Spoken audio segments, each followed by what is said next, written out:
I knew something was wrong the moment I saw the construction crew drilling rebar straight into my land 6 inches over the line. To be exact, 6 inches that didn't belong to them, but belonged to me. And who was standing there, arms crossed, sunglasses on, acting like she owned half the county? Karen, self-appointed HOA president of a neighborhood that wasn't even supposed to have an HOA. When I confronted her, she didn't deny it, she didn't apologize. She just smirked and said, "Relax. It's only 6 inches. No one cares." Oh, but I cared. And she had no idea that those 6 little inches were about to become the most expensive mistake of her life, one that would tear apart her fake HOA kingdom, drain her bank accounts, and cost her far more than the house she illegally built. Before we get into this unbelievable story, let me know where you're watching from and what time it is there, and hey, if you enjoy HOA drama, don't forget to subscribe for more chaotic tales like this. When people talk about peace and quiet, they usually mean a weekend getaway or a couple hours without traffic noise. For me, peace and quiet wasn't a luxury, it was my life. My land sat on a long, narrow 5-acre strip tucked between thick trees and a small creek, the kind of place where you could step outside at sunrise and hear nothing but birds and running water. My father bought that land back in 1985, when prices were laughably cheap, and he spent every spare weekend teaching me how to clear brush, maintain boundary markers, and respect what you own. That land wasn't fancy. It wasn't a mansion, it wasn't some influencer paradise, but it was mine, completely paid off. No mortgage, no HOA telling me what color my porch had to be, no neighbors measuring grass height like they were NASA engineers. It was home. That changed the moment she arrived, Karen Mitchell from the city, armed with entitlement, a Pinterest board full of cabin photos.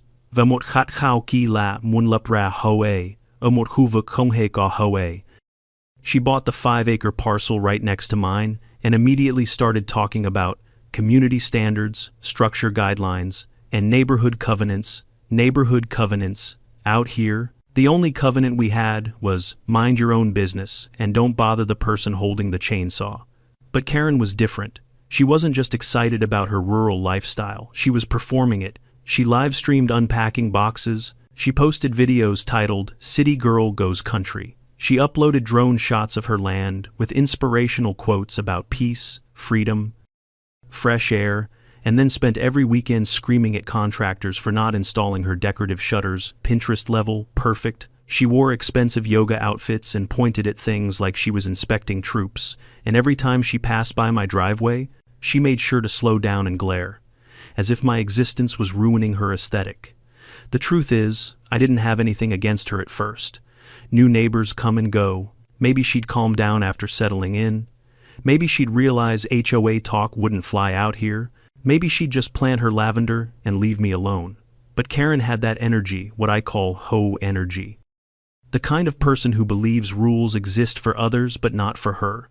The kind of person who thinks she automatically outranks you because she once watched a YouTube video on property rights, and when construction on her dream house began, that energy turned into a full-blown storm. The first week, I saw trucks coming in, cement mixers, bulldozers, survey crews, guys with clipboards, guys shouting into radios. It was a massive project, much bigger than anything this area usually sees.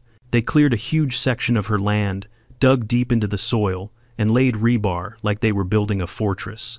I kept to myself, watched from a distance, and figured as long as they stayed on their land, they could build a castle for all I cared. But after a couple weeks, something started nagging at me. Every time I walked by my property line, right where the old iron stake sat undisturbed since the 82nds, I noticed their foundation creeping closer. Too close? I'm not a surveyor, but I know my lines. My dad drilled it into me as a kid.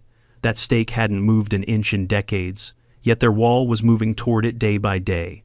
Still, I tried not to jump to conclusions. Maybe it just looked like it from my angle. Maybe they'd adjust the layout. Maybe they weren't as reckless as they seemed.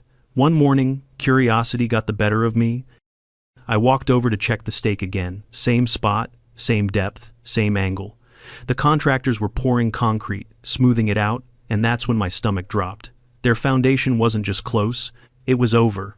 I'm talking 6 full inches of concrete, rebar, and structural weight sitting on my land, as clearly as if they'd drawn a line and said, "This spot belongs to us now." I stood there for a moment, stunned. I'm not an emotional guy, but there's something deeply uncomfortable about someone building onto what your father worked for, what you worked for, what you've taken care of for decades. It felt like someone scribbled their name on a family heirloom. I waved down one of the workers and asked where Karen was. They told me she'd be arriving soon, and judging from how the workers kept glancing at her arriving SUV like it was a tornado siren, she wasn't the easiest boss. Sure enough, she pulled up in her crossover BMW, stepped out, and adjusted her designer sunglasses like she was about to judge a fashion runway.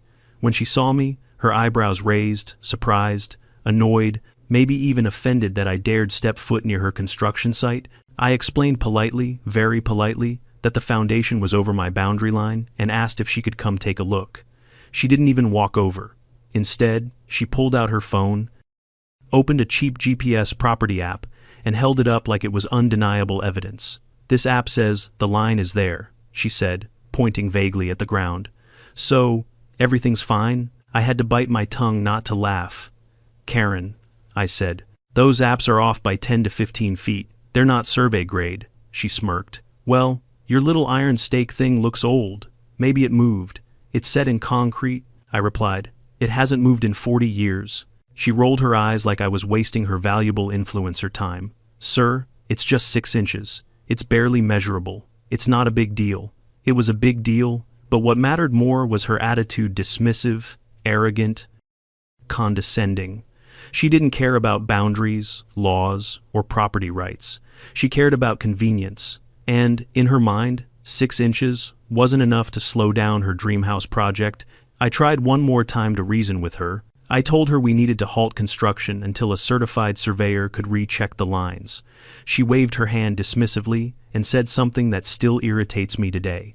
"Don't worry. If something is off, we'll just deal with it later. Deal with it later." That was her whole plan. Just keep building, make it permanent, force me into a corner.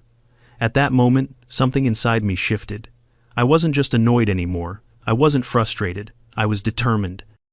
Because if Karen wanted to deal with it later, then later was going to hit her like a freight train. And it all started with those 6 stolen inches. The morning after Karen dismissed me with that ridiculous GPS app, I decided I needed to approach the situation calmly, clearly, and with evidence no one in their right mind could ignore. I spent the better part of the night digging through my old storage boxes, flipping through dusty envelopes containing the original survey documents my father kept. The paper had yellowed around the edges, but the lines, the markers, and the coordinates were as sharp as the day they were drawn. I even had the updated survey from when I refinanced about 15 years ago. The markers were exactly the same. No shift, no dispute, no ambiguity. I printed fresh copies of both surveys, slipped them into a binder, and headed toward Karen's construction zone. I didn't want confrontation. I wanted clarity. If she saw the documents, she'd have no choice but to slow down. That's what I kept telling myself. When I walked up, the crew was already hard at work. The concrete from the day before had hardened into a permanent form. Cold, gray, heavy. You don't just scoop that back up and try again. This was the foundation, the spine of her entire dream house. And 6 inches of it was sitting right on my land. Like an uninvited guest who'd already unpacked their bags, I spotted Karen arguing with one of the contractors, waving her arms like a choir conductor, having a meltdown. When she finally saw me, she inhaled sharply like I was the cause of her latest crisis. "Oh, it's you again," she said flatly. "What now?" I forced myself to ignore her tone. "Karen, I brought the official surveys, both from the original and the updated one." Before I could even hand her the binder, she held up a finger like she was silencing a child. "You know," she said, "you're starting to look a little obsessed with this boundary thing, because it matters." I replied, "Look, this isn't just a small detail. A house foundation is a permanent structure. If you're on my property—" She cut me off with a laugh that somehow managed to be both dismissive and arrogant. "It's 6 inches. 6. You could lose 6 inches of dirt in a rainstorm. Who cares?" That was when I knew reasoning wouldn't work. Not because she didn't understand, because she didn't want to. She wasn't looking for truth. She was looking for convenience. Her convenience? I insisted she at least look at the documents. She finally grabbed them, flipped through the pages like she was scanning a grocery flyer, and handed them back without even pausing at the measurements. Outdated, she declared. They're certified, she shrugged. Well, we've made too much progress to stop now. And then she said it, the sentence that made my blood boil more than anything she had said before. Why don't we just shift the property line a little, make it official? I'll handle the paperwork. I'll even pay for the amendment. You should be grateful your land value will probably go up with a nicer house next to it. Shift the property line? I repeated, stunned. Karen, that's not how this works. Oh, please, she snapped. You're making this harder than it needs to be. I'm offering a solution. You're offering to redefine my land because you built your house in the wrong place. We built it where it made sense, she said, and I'm not tearing anything down for 6 inches of dirt. Be reasonable. Reasonable? I'd been nothing but reasonable. Still, I tried one more time. Karen, this isn't going away. You need to fix it before construction goes any further. Her face hardened, and she crossed her arms like she was preparing for battle. I'm not stopping. End of discussion. If you keep interfering, I'll file a complaint with the HOA about harassment. I blinked slowly, trying to decide whether to laugh or lose my temper. Karen, there is no HOA. There is, she insisted. We formed it last month. I'm the provisional president. I stared at her. You can't form an HOA in an area that isn't zoned for an HOA. She smiled, the kind of smile someone gives when they think they've got you trapped. We can if the majority agrees. There are only 2 properties here, I pointed out. Yes, she said sweetly. And we voted, unanimously. You and your husband don't count as a majority against me. Well, that's your interpretation. My fists clenched involuntarily. Not because of anger, but because of the realization that she truly believed she could bend reality to her will. She motioned toward the foundation. Look, we're not tearing it out. I've already scheduled the framing. So unless you want to donate 6 inches of land to the HOA for community improvement, I suggest you let this go. Community improvement, I repeated. Yes, your contribution will be noted. I laughed, because the alternative was losing my mind right then and there. Karen, this isn't a negotiation. Move the foundation, or tear it out and start again. I know. Her expression darkened like a storm cloud blotting out the sun. You're being aggressive. No, I said calmly. I'm being clear. This is harassment, she insisted. This is property law. She stepped closer, lifting her chin in that haughty way of hers. Let me spell this out. My husband and I are building a dream home. We're investing a lot of money into this community. You're not going to ruin that over a few inches. And if you think this is going to stop us, you're mistaken. I looked straight at her. Karen, if you keep building on my property, you're not just mistaken, you're breaking the law. She smirked, a victory smirk, as if she had some ace up her sleeve. Then sue me. Those 3 words hung in the air like a dare, a challenge, an insult. Then she turned around, called out to the contractor, and said loudly enough for me and everyone within 50 feet to hear, "Keep going. Don't listen to him. He can complain all he wants." I stood there for a moment, unable to move, because sometimes, the moment you truly understand someone's arrogance, it steals the breath right out of your lungs. She wasn't going to stop. She wasn't going to listen. She wasn't going to respect my land. She was going to push until I broke. But she didn't know something important, something my father drilled into me during long summers, clearing brush and repairing boundary markers. You don't ever let someone take what's yours. Not an acre, not a foot, not an inch, and definitely not 6 inches. As I walked back to my house, I knew exactly what I needed to do. Not yell, not argue, not negotiate. That was a waste of breath. I needed to document everything. I needed to prepare. I needed to make sure that when the time came, when she eventually discovered that arrogance has a price, I'd have every piece of evidence ready. This wasn't going to be a conversation anymore. This was going to be a process, a legal one, and Karen had no idea that the moment she said, "Then sue me," she signed the first page of the most expensive invoice of her life. I didn't sleep much that night, not because I was anxious, but because my mind wouldn't stop replaying the look on Karen's face, the smug confidence of someone who had convinced herself she was untouchable. That kind of arrogance doesn't come from ignorance. It comes from believing that other people don't have the spine to stand up to you. Well, she picked the wrong neighbor to test. By sunrise, I had a plan, and like every good plan, it started with preparation. I pulled out my old camcorder, charged the batteries, and set up my phone to automatically back up videos to the cloud. I walked the entire property line and recorded every angle of the encroachment.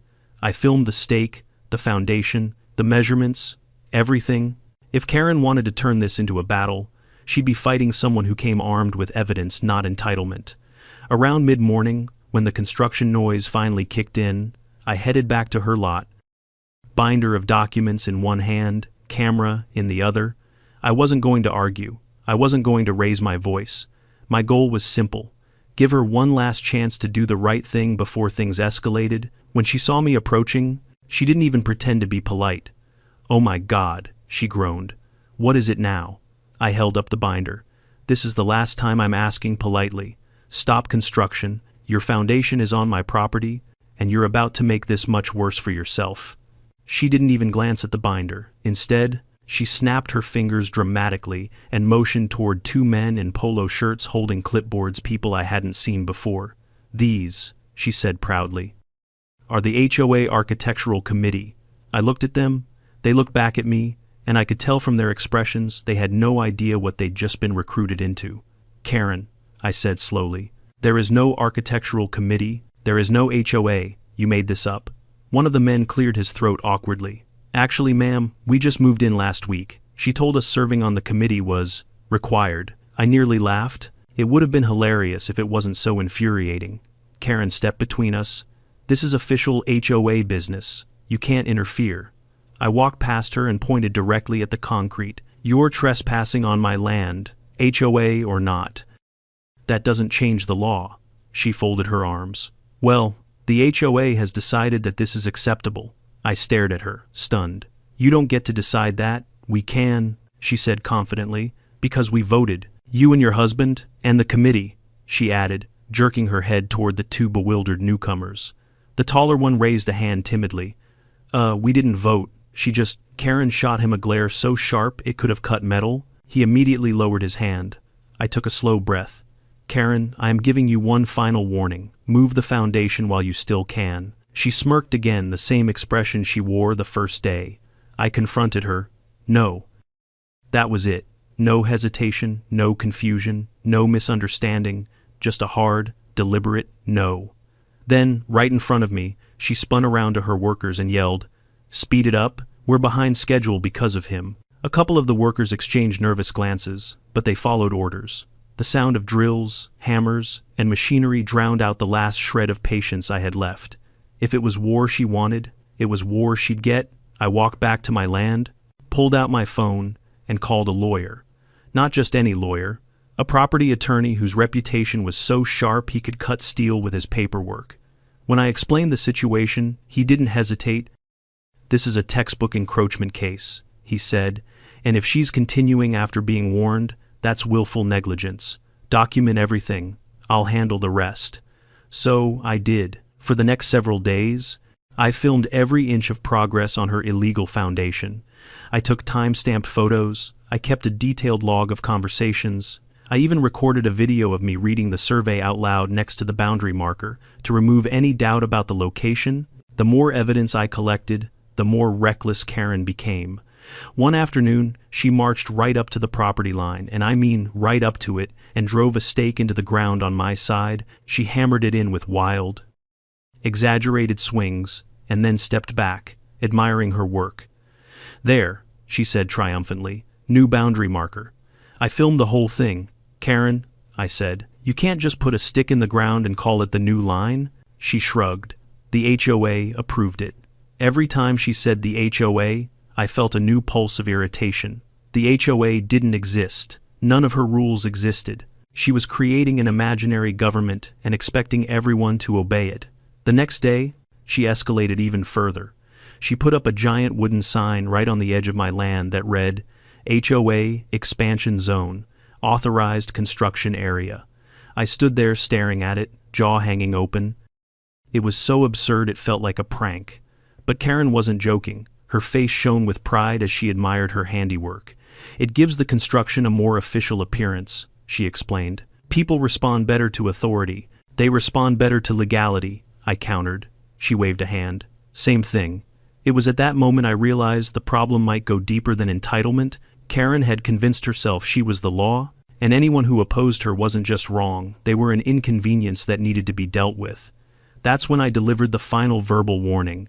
"Karen," I said calmly, "I'm taking this to court." She crossed her arms defiantly. "Go ahead." HOA lawyers are very powerful. "You mean the lawyer you found on Google who specializes in drafting newsletter templates?" Her expression flickered. Just for a second, she wasn't used to anyone challenging her, especially not someone who came armed with facts instead of feelings. "You're going to lose," she said eventually. Her voice was quieter, but her ego was still doing the talking. "And when you do, the HOA will fine you for obstruction." "I don't belong to your HOA," I reminded her. She smiled a cold smile. "You will, or you'll regret it." That was it, the final straw. Not the illegal construction, not the fake HOA, not the ridiculous boundary signs, it was the threat. I walked away without another word. Back at my house, I sent my attorney everything. The videos, the photos, the logs, the timestamps. I wrote a formal cease and desist letter and had him deliver it through official channels. A real law firm, not whatever print-at-home HOA documents Karen kept waving around. Her response arrived 2 days later. It was printed on pink paper, written in an over-the-top official font, and stamped with a gold sticker that looked like it came straight from a craft store. At the top, it read, "HOA Notice of Non-Compliance." Below that, in all caps, "You are interfering with an approved HOA construction project. Cease immediately or face fines." I laughed so hard I nearly fell off my chair. My attorney didn't find it funny. "This actually helps your case," he said. "It shows intent, disregard for property boundaries, and misuse of fabricated authority." And so began the official process. We sent the real cease and desist. Karen ignored it. We sent a second warning, this time with legal consequences listed. Karen posted it on social media with the caption, "Local man attempts to sabotage our dream house. But HOA won't back down." She had no idea she was building a mountain of evidence for me, and she had no idea that each nail hammered into that illegal foundation was another nail in the coffin of her wallet, her reputation, and her imaginary HOA empire. Because I wasn't just preparing to fight her, I was preparing to win. The official legal process started the moment my attorney filed the cease and desist, but the real battle, the psychological one, began long before we stepped foot in a courtroom. Karen didn't just ignore the first letter, she escalated. Hard. It was almost impressive how committed she was to digging her own grave. 2 days after receiving the cease and desist, she hosted what she called an emergency HOA meeting, which was really just her husband, and the 2 poor new neighbors she'd trapped into being on her committee. She held the meeting on her half-constructed porch, standing proudly on top of the illegal 6-inch extension like a dictator surveying her empire. From my property, I could hear every word she said. Karen didn't talk, she performed, loudly, aggressively, the kind of voice that carried through the trees, whether you wanted it to or not. "We cannot allow this man," she declared, pointing dramatically in the direction of my land, "to sabotage our community development. This behavior is hostile, it is disruptive, and frankly, it is unneighborly." Her husband nodded like a bobblehead. One of the other neighbors timidly raised a hand. "But isn't his land, like, his land?" Karen glared. "That's not the point. The HOA approved the construction." "But he's not in the HOA," the other neighbor said. Karen's nostrils flared. "He will be. We're expanding the boundaries. It's for the good of the neighborhood." "What neighborhood?" I muttered under my breath. There were 3 homes within a mile, theirs, mine, and 1 cabin belonging to a retired schoolteacher who stayed away from drama like it was a contagious disease, Karen continued. "Besides, he's overreacting. The encroachment is barely noticeable, a few inches maybe, and those survey stakes are outdated." She said maybe, like the word offended her. Another neighbor tried again. "But what if he, sues?" Her husband puffed out his chest. "Let him." HOA lawyers love this stuff. I couldn't help but chuckle. HOA lawyers. Karen didn't even have an HOA lawyer. She had a guy whose website looked like it was designed in 2002, offering services like drafting covenants and helping HOAs start their community communications journey. The guy probably spent more time designing newsletters than stepping foot in a courtroom. Still, the moment Karen dismissed the cease and desist, my attorney filed the next step, a formal notice of encroachment and demand for immediate remediation. In plain English, it meant, stop building, fix the violation, or get ready for court. Instead of stopping, Karen doubled down. I found out when I heard the roar of a cement truck rumbling up her driveway at 7 in the morning. I walked over, camera in hand, and sure enough, they were pouring additional slabs, extending the illegal portion even further. She was trying to make it so permanent, so expensive, that I'd be forced to accept it because you can't tear down a finished home. Oh, but you can, and the law is very clear about it. When Karen spotted me filming, she strutted over like she was about to issue a royal decree. "You're not allowed to record HOA property," she snapped. "This is my property," I reminded her. She raised her chin. Not for long. I couldn't believe I was hearing this. "Karen, you understand you're making the situation worse for yourself, right? I'm protecting my investment," she said proudly, "by illegally building on my land. It's only illegal if I lose," she replied. For the first time, I realized she truly believed that. She believed she could bully, talk over, or intimidate reality itself. She believed the person who shouted the loudest won the argument. She believed the HOA, her imaginary HOA, gave her power. I didn't respond. I just recorded everything and walked away. That afternoon, my attorney called. "She responded to our notice," he said, sounding tired. "And, do you want the funny part or the infuriating part first?" "Both." He sighed. "Her lawyer wrote that the encroachment is minor and purely cosmetic, that it does not impede the use of your property, and that forcing them to alter construction would be unconscionable." I rubbed my forehead. "Anything else?" "Oh yes, they offered you a settlement." I perked up. "How much?" $5,000. I laughed so hard I choked. $5,000 for a mandatory easement on my land? Exactly. And the letter heavily implies that if you refuse, they'll claim you're acting in bad faith. Bad faith, I repeated. I warned them a dozen times. My attorney's tone sharpened. "This is good for us, really good." They just put in writing that they knowingly proceeded after multiple warnings. He was right. Every arrogant sentence in that letter was another nail in their legal coffin. The next morning, we filed the lawsuit. Within 48 hours, everything changed. A sheriff's deputy arrived at my home to serve them the notice. I wasn't there, but he later told me Karen tried to refuse it, yelling, "You can't do this, I'm the HOA president," like that was supposed to shield her from the law. Then she tried to claim her house was community property, and he couldn't step on it. When he ignored her, she shouted, "I pay your salary," which is pretty much the fastest way to get on any deputy's bad side. Word spread through the rural community fast. People around here don't get a lot of excitement, so a full-blown HOA-style war unfolding at the edge of town was the biggest entertainment since the county fair runaway goat incident. Strangers approached me at the gas station to ask, "You the guy suing the lady with the fake HOA?" Or, "Is it true she built her house on your land?" Or, my favorite, "Heard she tried to ticket someone for having mismatched garden gnomes?" The public sympathy was definitely on my side. But sympathy doesn't win court cases. Evidence does, and I had mountains of it. Karen, meanwhile, kept escalating. She started posting videos online, accusing me of harassment. She wrote long HOA newsletters, printed herself warning residents about anti-HOA agitators. Residents, there were 3 of us. Then she put up another sign, this one bigger and bolder, HOA property. Trespassers will be fined. I filmed that too. One evening, I saw her pacing around her half-built porch, ranting to her husband about how this whole town is backwards and how she was bringing order to chaos. At one point she said, "Once we win the lawsuit, he'll be forced to join the HOA." Her husband nodded dutifully, though he looked like a man slowly realizing he had married a storm in yoga pants. A week later, her lawyer sent another letter.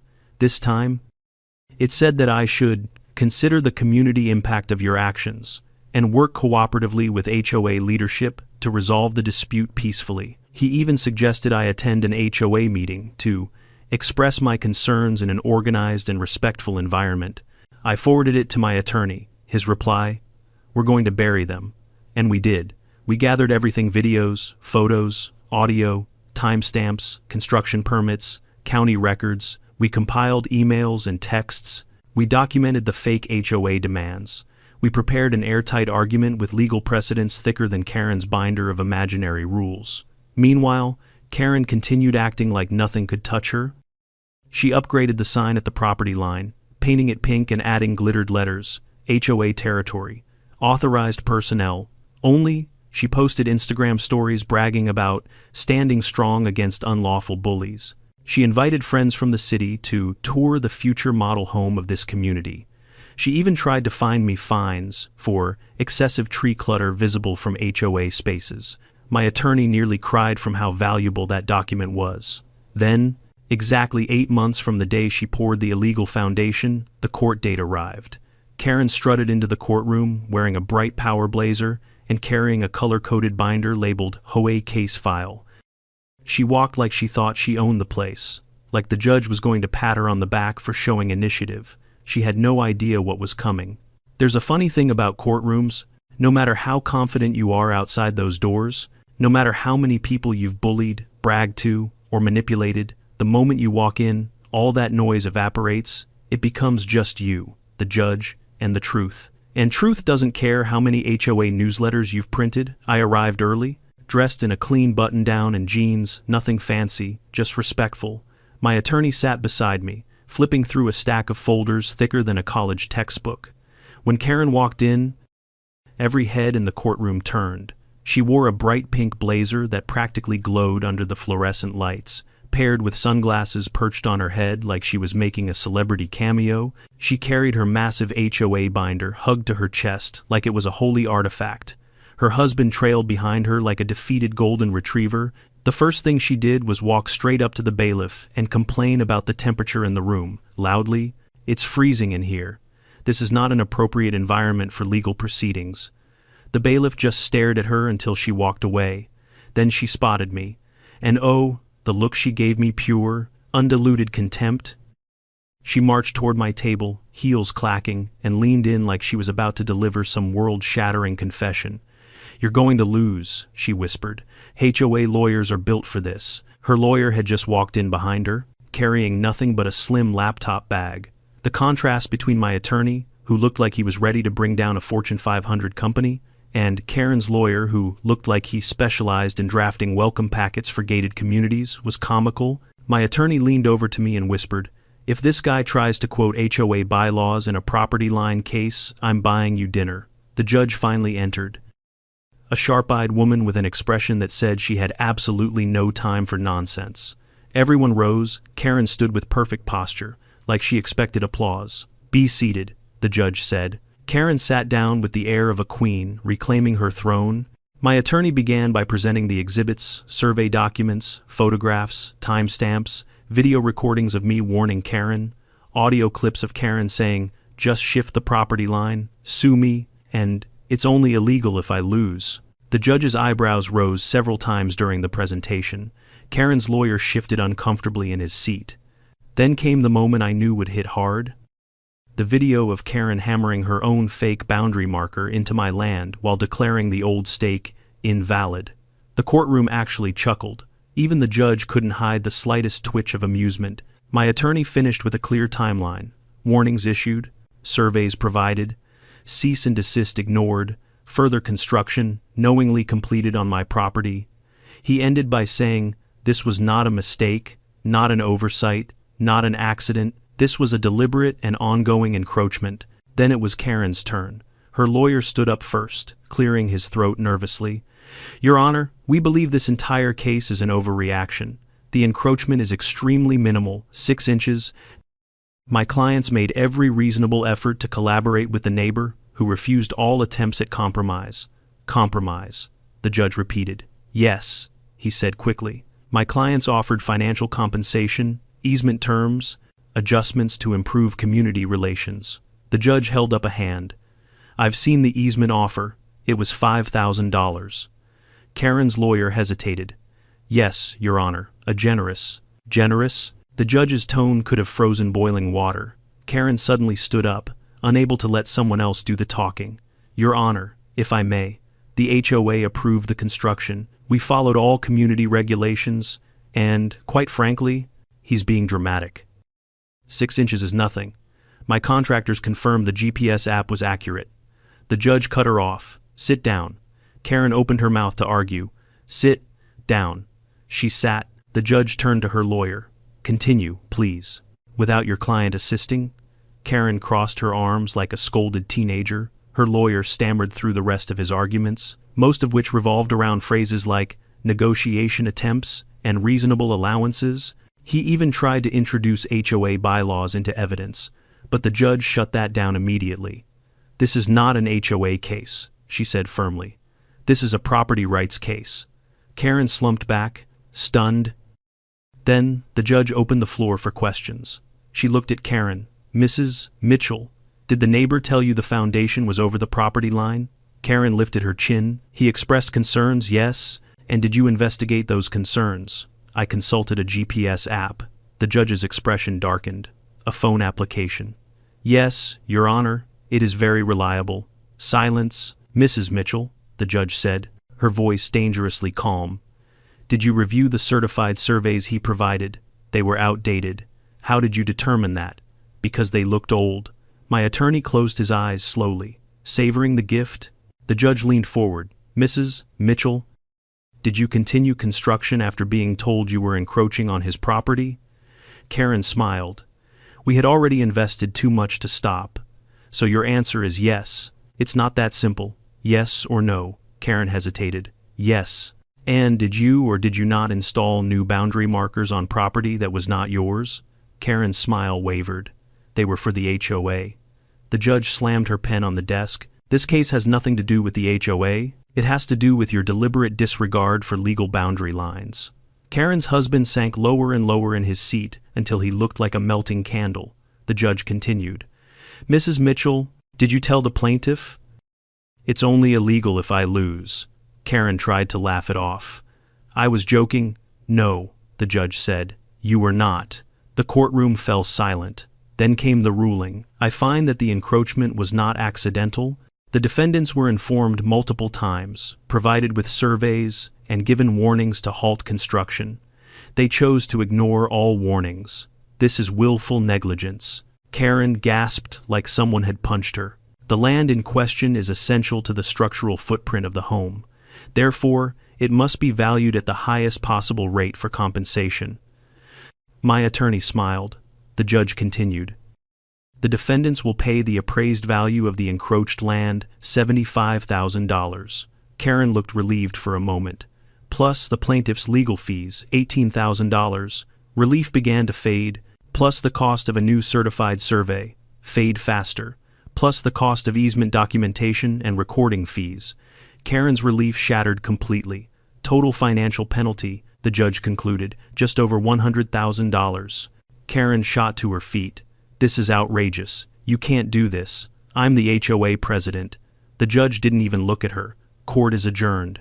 Karen's lawyer tried to calm her, but she exploded, yelling about appeals, community standards, discrimination against HOA leadership, and a conspiracy against strong women in rural spaces.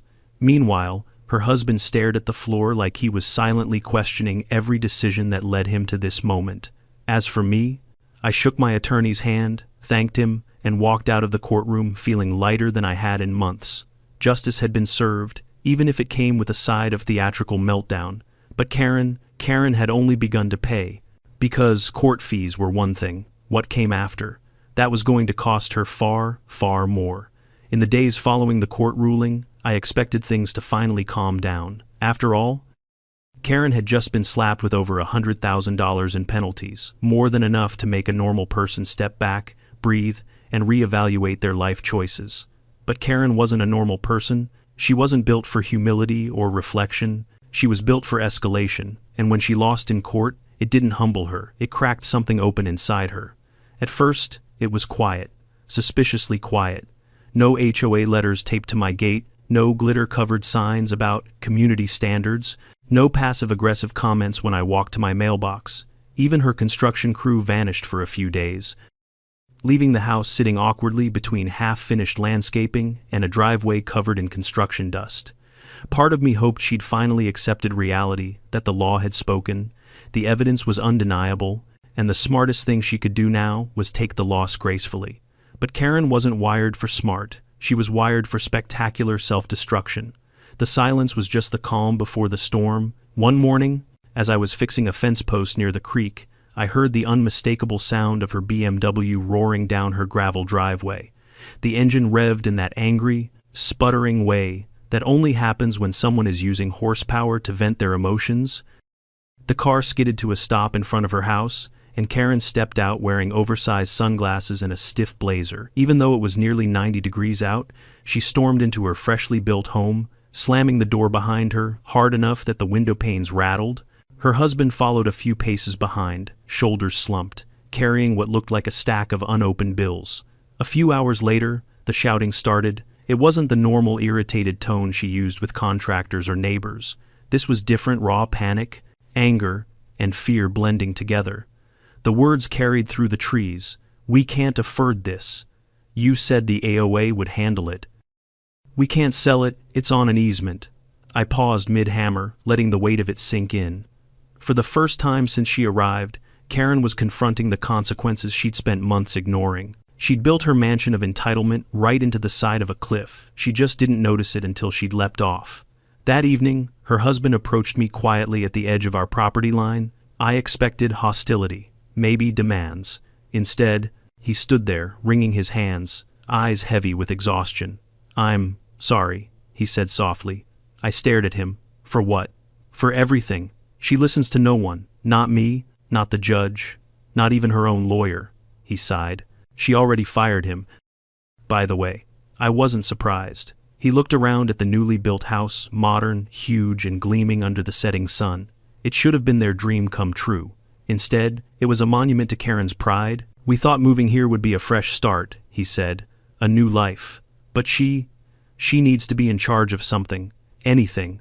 She needs control. That doesn't excuse what she did," I replied. "I know." His voice cracked a little. "But I want you to know I tried." Then he walked back to his house with slow, defeated steps. I didn't see him again for several days. The very next morning, Karen's counterattack began. She printed a brand new HOA newsletter, 8 pages long, printed on neon pink paper and stuffed into the mailboxes of every resident within a 2-mile radius. The headline read, "Local man destroying community harmony action required." The letter painted me as a hostile anti-HOA extremist, accused me of attacking community growth, and even claimed I had verbally assaulted her. The entire thing was a bizarre mixture of lies, exaggerations, and accusations written like a soap opera script. The problem for Karen was simple. Everyone knew she was lying. I'd lived here for decades. She'd lived here for 6 months. I helped people repair fences, pull cars from mud, and clear storm debris. Karen complained about the color of someone's mailbox. The community didn't rally behind her. They laughed. Some people even mailed her the newsletter back with sarcastic notes scribbled on them. "Didn't read, no HOA here, please stop, seek help." One neighbor returned the newsletter, stuffed inside a bag of glitter, an obvious reference to Karen's obsession with sparkly HOA signs.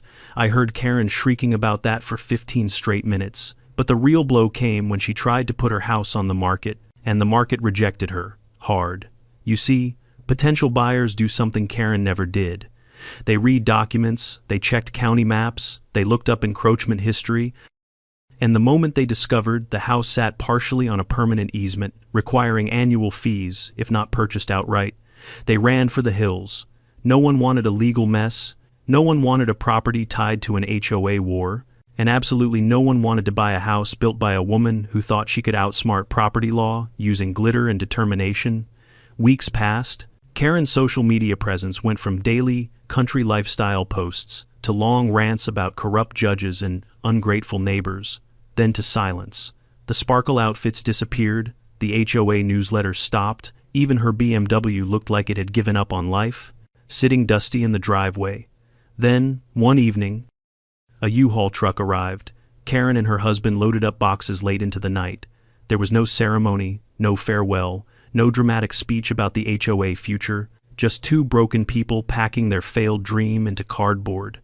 The next morning, they drove off. No goodbye, no closure, no glitter. For the first time in months, peace returned. But the story didn't end there.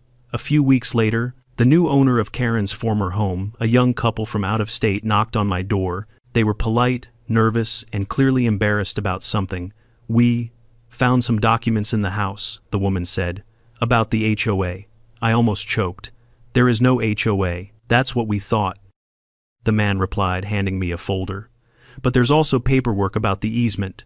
We want to resolve it properly, cleanly. He paused, then asked the question no one had asked me before. What can we do to make this right, fully right? It was the first sincere request I'd heard since this nightmare began. We talked for hours. They weren't entitled, they weren't dramatic, they weren't trying to shift blame or bully me with pink signs. They were grateful for clarity, grateful for honesty, and determined to avoid Karen's mistakes. In the end, they bought out the easement entirely, paid fair value without negotiations or theatrics, and with that money, I built a small cabin at the back of my land, a peaceful retreat overlooking the creek, a reminder not of the fight, not of the stress, not of Karen, but of what happens when someone finally respects your boundaries. Karen thought her fake HOA could overpower the truth.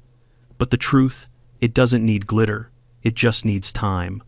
By the time Karen's U-Haul disappeared down the long county road, it felt like someone had finally lifted a 100-pound weight off my shoulders.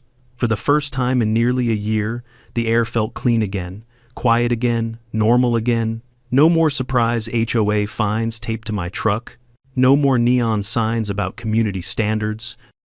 No more arguments about imaginary rules. No more Instagram live streams of Ho Karen takes on rural life. Just peace. But even as the dust settled, a part of me was still on guard. After dealing with someone like Karen, you start to expect the absurd. A part of me half expected her to return with a film crew claiming she was making a documentary about small-town corruption, or worse, try to resurrect her HOA from afar. But days passed, then weeks, and nothing happened. Instead, what came was something I didn't expect at all. It was a warm Saturday morning when a sleek black SUV pulled into my driveway. I stepped out onto the porch, cautious but curious. A well-dressed man and woman stepped out, late 30s, matching smiles, holding a folder between them like it contained their future. "Hi," the woman said with a gentle wave. "We're the new owners of the house next door." I'd seen lights on in Karen's old place, but I assumed someone was cleaning or staging the property. I hadn't realized it had actually sold. Given its history, I figured the house would sit on the market for months or be bought at auction for pennies. "I'm Emily," she continued. "This is my husband, Jack." We weren't sure how to introduce ourselves, considering everything. I couldn't help but laugh. "Trust me. Anything you say will be better than the last introduction I got from that house." They laughed too real. Genuine laughter. The kind I hadn't heard since before Karen's reign of absurdity. Jack lifted the folder. We found some paperwork in a locked drawer. About the easement and the HOA, or, attempted HOA. Attempted is the right word, I said. Emily stepped forward, her tone shifting from friendly to sincere. "We want to do things properly this time. We know the situation was complicated. We want to fix it correctly. All of it." I motioned for them to come inside. I made coffee. We sat at my kitchen table. The morning sun spilling across old wooden boards my father and I sanded down decades ago. And as strange as it sounds, the moment felt peaceful, almost healing. They handed me the documents. Karen had kept everything. Notes from her fake HOA meetings, half-written fines, boundary maps she'd drawn in pink marker, and the legal easement papers the judge had ordered. All of it was a time capsule of delusion. "We'd like to buy out the easement," Jack said plainly. "Clean slate, no loose ends. The annual payment is manageable," Emily added. "But we want our home to be free of all that, and we want you to never have to deal with anything left behind." It was the first time in this entire saga that someone had approached me with respect, humility, and common sense. It felt almost foreign. I leaned back. "You two don't owe me anything except the legal minimum. You didn't cause this." "We know," Jack said. "But we want to, because we want to be good neighbors." Those words, good neighbors, hit me harder than I expected. When you live on rural land, neighbors aren't just people who live next door. They're your emergency contacts when a tree falls at midnight. They're the ones who help pull your truck out when you misjudge a muddy patch. They're the folks who wave every morning, whether they know your name or not. You protect each other out here. Karen never understood that. But these two, they got it. We negotiated a fair price, far less punishing than what the court had forced Karen to pay, far more reasonable for people who hadn't done a thing wrong. They insisted on paying in full, and within a week, the paperwork was filed. Clean, simple, no drama. With the money, I finally built something I'd been dreaming about for years, but never justified spending on, a small pinewood cabin overlooking the creek. Nothing extravagant, just a 2-room hideaway with a tin roof and a stone fire pit. A place to drink coffee at sunrise, watch deer wander through the trees, and breathe without the weight of conflict. Funny how something born out of chaos could turn into something so peaceful. A month later, Jack and Emily invited me over to see the renovations they'd done. Gone were Karen's glitter signs, pastel-colored bulletin boards, and white picket HOA border fences. The house looked warmer, simpler, lived in. They'd replaced Karen's big, bold HOA President, Karen Mitchell office plaque with a framed painting of the creek. They even joked about converting her old HOA meeting room into a yoga space. As we walked the property line together, Emily stopped at the old boundary stake, the real one, the one buried deep in concrete since 1985. "This thing caused so much trouble," she said softly. "No," I said. "Karen caused the trouble, this just revealed it." She nodded thoughtfully. "People create their own disasters sometimes, or try to drag everyone else into them," I added, and then came the twist the moment I didn't expect. Jack turned to me and asked, "Did she ever apologize? Even once?" I said no. He nodded. "We figured." Then he pulled something from his pocket, Karen's old HOA president badge, a cheap gold pin with tacky lettering. They'd found it wedged behind a bathroom cabinet. "I think this belongs to you," he said, smiling. I stared at it for a moment, then burst out laughing, a deep, cathartic laugh I didn't know had been stuck inside me all year. I set the pin on a stump near the wooded edge of my land. "Let nature have it," I said. "It'll disappear eventually." Just like Karen, Jack and Emily stayed for hours, swapping stories about the move, their plans for the house, and their surprise at the whole HOA fiasco. When they finally headed home, I sat on my porch and watched the sun dip behind the trees. For the first time in a long time, the land felt completely mine again. But it wasn't victory I felt. It was relief. Some boundaries are physical fences, stakes, maps. But some boundaries are emotional respect, honesty, humility. Karen crossed all of them without hesitation, and she paid for every inch. Life has a way of balancing the scales eventually, even when the path there is messy, loud, and full of glitter-covered HOA signs nailed to the wrong side of the property line. Sometimes, the only way to restore peace is to stand firm when someone tries to take it from you. When everything was finally over, I realized something important. Boundaries only matter if you defend them. Karen didn't lose because of 6 inches of concrete. She lost because she believed rules were optional, that other people's rights were negotiable, and that her ego was more important than the truth. Life doesn't work that way. Respect matters, accountability matters, and humility matters most of all. You can't build anything, houses, relationships, communities, on top of someone else's space and expect it to stand forever. If you take anything from my story, let it be this. Protect what's yours, but do it the right way. Stand firm, stay calm, gather your evidence, and let the truth do the heavy lifting. Sooner or later, it always does. Before you go, tell me in the comments, what would you have done if someone built their house onto your land? And hey, if you enjoy wild HOA drama like this, don't forget to hit subscribe. More unbelievable stories are on the way.